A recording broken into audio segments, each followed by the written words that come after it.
So welcome, Becky and Wendy. So you have this case that you've been working on restorative justice with interpreters.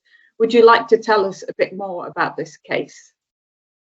Yeah, sure. I mean, this case came into Restorative Cleveland. Well, it was a couple of years ago now, I think, and we were really keen to be able to allow this lady to access restorative practice, as you know, in the same way that everybody else would.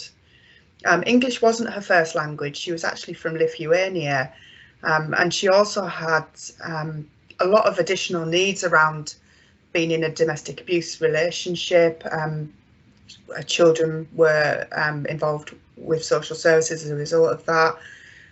She had a very painful health condition which had influenced in her, you know, in her kind of mind, how she was certainly feeling, certainly linked into suicidal ideation.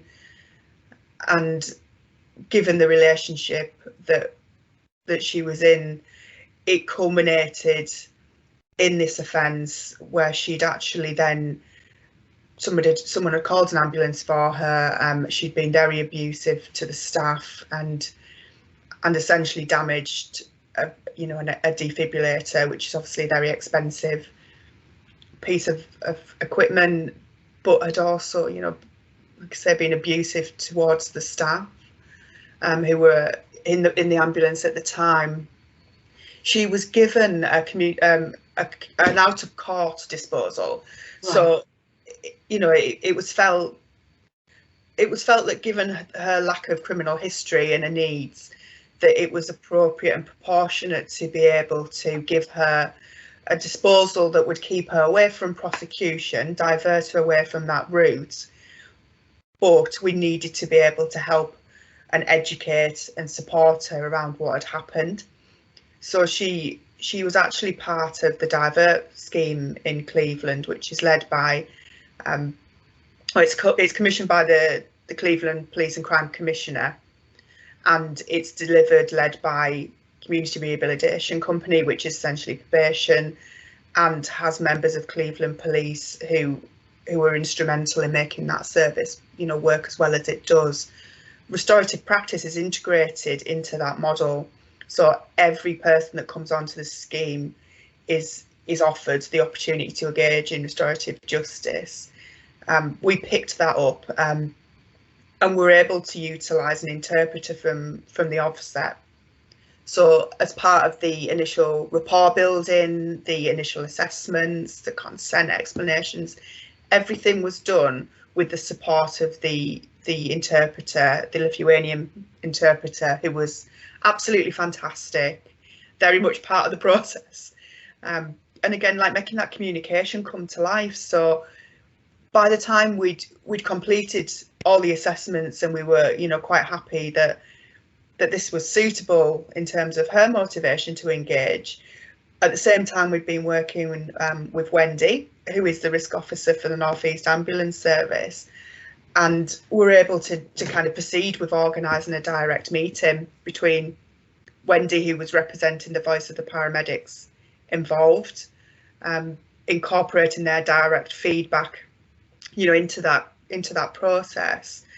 And obviously I'll let Wendy talk about that as well, but it absolutely fantastic experience.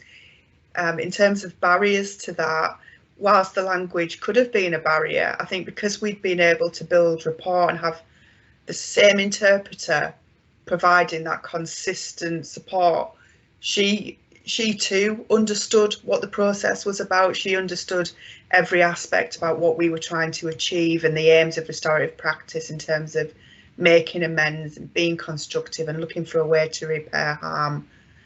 So it worked really well, and I think that consistency was a huge part of that.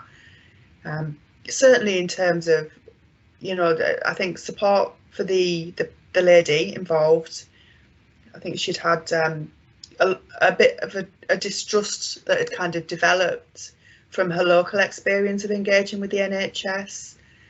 So not only did the conference educate her about the impact of her actions on the paramedics involved, the consequences of that, the cost of the machinery, the potential impact on the rest of the community in terms of that, but it also helped her to be able to understand, you know, what that looked like for a lot of different people. It was something that I think she, for her to be able to have what could potentially have been a really damaging belief that the NHS in England, not to be trusted, don't provide the support that she was wanting. Actually, Wendy really challenged that in the most supportive and compassionate way, and really helped unfold those beliefs and challenge those beliefs so sensitively that, you know, she was so grateful the lady actually turned up with apology cards and chocolates, which she kind of explained was a cultural kind of gesture that they would often have done in Lithuania, and she wanted those gifts to be given to the paramedics who had been involved, so they too could share in that apology directly from her. It was a really constructive outcome, and I think the consistency and the rapport building were very much part of that, but the compassion was the thing that really shone out. Wow. That sounds really positive. That a lot of positive processes and a lot of good came out of this case, especially the consistency that you had in terms of the interpreter. But were there any barriers that you faced while working on this case? I think if it hadn't have been for that consistency with the interpreter, that could well have been a barrier, because actually restorative practice is something that isn't, you know, as you know, isn't always well known about, well publicized, and that's, you know, that's amongst lots of people in the community. It's, you know, it's just something that we have a constant hurdle with. It is a barrier, trying to ensure people understand what the process is about and that it's not a soft option, and, you know, all those kind of misconceptions that people might have once they actually realize that restorative justice is a thing. So I think being able to have that with the same person and not having to kind of re-explain the process every single time there was the next stage, the next appointment, you know, the next communication, was really, really helpful in challenging and breaking down any potential barriers to that process just continuing as smoothly as it did. I think the consistency from Wendy and the North East Ambulance Service was very much part of that as well. There was lots of tears, which were really constructive. The lady was really genuinely remorseful. She was absolutely adamant that she wanted to be able to meet Wendy in person, and I think a potential barrier, quite naturally, just because of the shift patterns that paramedics have, their workload, the fact that they, you know, can be all over the region. It's not so easy to, I guess, bring people together at a convenient time. So having Wendy be there and be able to really act as the voice of those paramedics meant that their voices were part of that conference. And I think that's again, it negated another potential barrier, because we were just able to have that in that space at the right time with somebody that could be present and wasn't restricted in the same way with shift patterns and just location, really, through no fault of their own. Absolutely, it's just, you know, it's just literally, it's one of those kind of issues that we face a lot, isn't it, when people are working anyway, you know, it's we're responsive to that, we try and work around it, but it's just not always easy to get people physically into a room, and sometimes that can add more stress and upset, which is what we don't want to give when they've already had an offence committed against them. We certainly don't want to make a process that's meant to be about moving forward and healing and recovery to make them feel worse or compromised or, you know, under pressure to be somewhere. So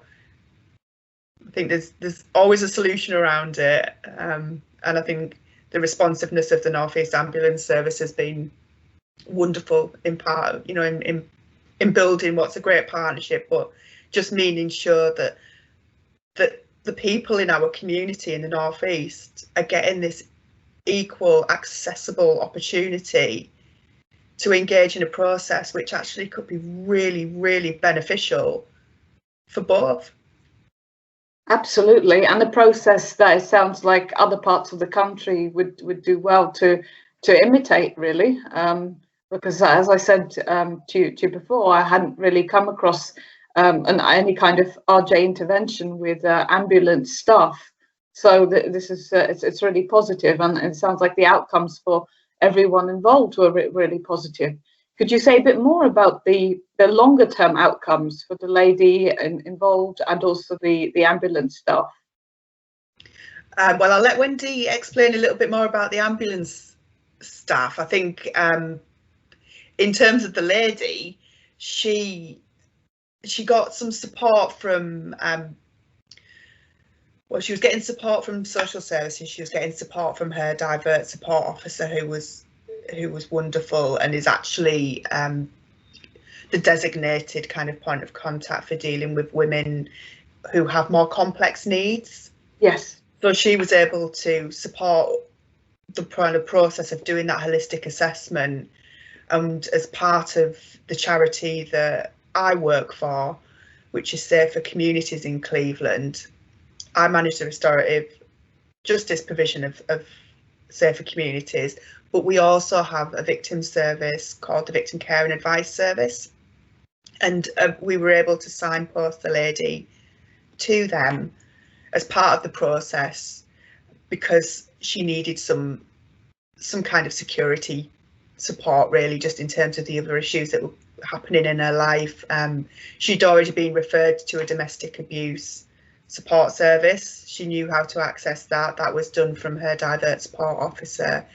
But because the Victim Care and Advice Service had practical security equipment, it was something else that could be offered to her as part of that. And I think from her evaluation, which again, the interpreter was brilliant in supporting that actually, you know, kind of happening. We did an evaluation with the lady in question, and luckily, again, the interpreter's support was really beneficial with that in explaining the terminology and making that part of that process accessible again. So again, it's another means of having your voice heard, and we wanted her to be able to experience every part of it. So her feedback was lovely. I wrote down a couple of points that she'd said about the fact that being able to be part of that direct meeting for her really brought home the impact of her actions. Yeah. And she felt that really allowed her to be able to recognise, I guess, the consequence of that, what she'd, you know, how that had kind of unfolded for other people around her, but also that she could just recognise that here was an opportunity for her to be able to give her remorse. It was really important to her that Wendy, in this case, was able to see her eyes. She really wanted Wendy to be able to directly see her eyes so that she could see how genuinely remorseful she was. And as part of that evaluation, she said she was really very satisfied that had happened. She felt that, you know, that need had been met. So I think, yeah, that was really positive. I mean, Wendy did the evaluation for us on behalf of the paramedic, but would always give feedback to them about how the conference process has gone as well. So whilst we didn't directly speak with the paramedic in question, they were offered the opportunity to kind of go on to have a direct meeting themselves, because the lady, having met Wendy, was then very motivated to also give that paramedic, you know, I guess that other opportunity to say, look, if you would like to meet, I'm here and I'm ready and I'm willing to do that. Unfortunately, I think with the shift patterns, again, which is the barrier that we discussed previously, that wasn't able to happen. But they were given that opportunity, and I think that's, for us, the priceless aspect of it, because without Wendy's involvement, without, you know, that lady's remorse, and without the process being managed in the way it was, that paramedic understood that their work was valued, they were valued as an employee, that they were being kind of given the chance to have their feedback and voice heard within the process that Wendy was doing, but also then the gift of the card and the chocolates, and then, you know, the opportunity of wanting to maybe meet them directly as well. They had a choice in it, and I think that's really important, that staff aren't in the mindset, really, or kind of that mindset being reinforced, that assault or aggressive incidents of any kind, whether that be towards a piece of machinery in your presence or to you directly, is a normalised aspect of your job as an emergency worker. It isn't. It isn't. You have every right to be able to say, actually, that wasn't okay. I don't feel okay. I'd like to share that. I'd like to speak about it, and to be supported appropriately in doing so. I think this partnership really gives them that opportunity. I really do. We're very grateful to the North East Ambulance Service for that. It's a very positive and constructive set of outcomes. Thank you for that, Becky. Wendy, is there anything you'd like to add? Yes, even from the start of engaging with restorative justice on behalf of the North East Ambulance Service, every engagement and every conference I've had has been positive, and they've had really, really positive outcomes for the staff involved.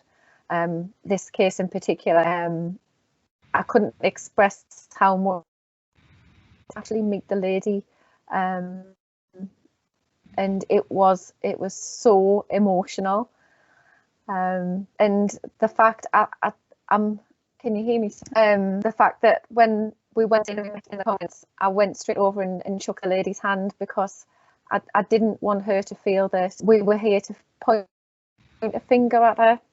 A bad thing had happened, and she was going through quite a lot at the time, and just to hear from her through the interpreter was lovely. How remorseful she was, and for me to have the chance to explain to her the reason why we were so concerned about her behaviour and the impact that could have on other members of the public.